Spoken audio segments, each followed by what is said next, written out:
My research consisted of attempting to reduce lead's harmful effects on the protist paramecium tetralia. My inspiration for doing an experiment like this was seeing the lead crisis in Flint, Michigan, and seeing how a relatively small amount of lead, about 5 parts per million, completely crippled the city. The reason why lead is toxic to humans is because lead contains free radicals. A free radical is essentially a binding point on lead where it can attach to proteins, enzymes, the cell membrane, and even DNA in order to gain the electrons it's lacking, and it can essentially tear a cell apart.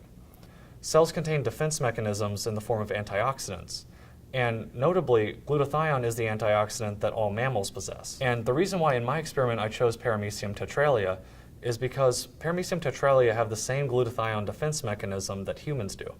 The CDC only recognizes 2 drugs. It's possible to be allergic to both of them, and then one of them can only be administered through an IV, which makes it very impractical. My experiment consisted of 2 controls, one being of spring water in the paramecium, and then a second control of being paramecium, spring water, and lead in a concentration of 50 parts per million. And this is to establish that lead will kill the paramecium without any intervention. And from there, I started introducing glutathione into the environment, first in a ratio of 1:1 and then in a ratio of 8:1. What the results show is actually quite interesting. At 50 parts per million, lead is toxic to paramecium, and with no lead added, the average paramecium concentration is about 30 per droplet. As glutathione levels rose, so did the paramecium population, so much so that at a 4:1 ratio, the population in the lead group actually exceeded the control by 81%. But what's interesting is once you go past a 4:1 ratio, the amount of paramecium start dropping below the control and actually drop to 0. The most interesting part of this experiment is what happens between a ratio of 3:1 and 7:1. What we see is that glutathione is actually maintaining homeostasis even though there is 50 parts per million lead in the solution.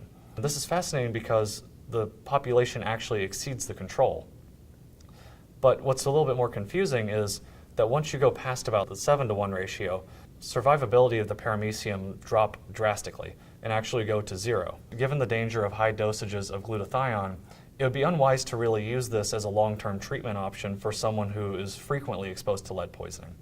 However, a possible application of this, once more tests are successful and that more research has been done, could be to give this to someone who, say a conservation worker, knows that they're going to come across lead and knows that they will be exposed so that they won't have to wear cumbersome protective gear.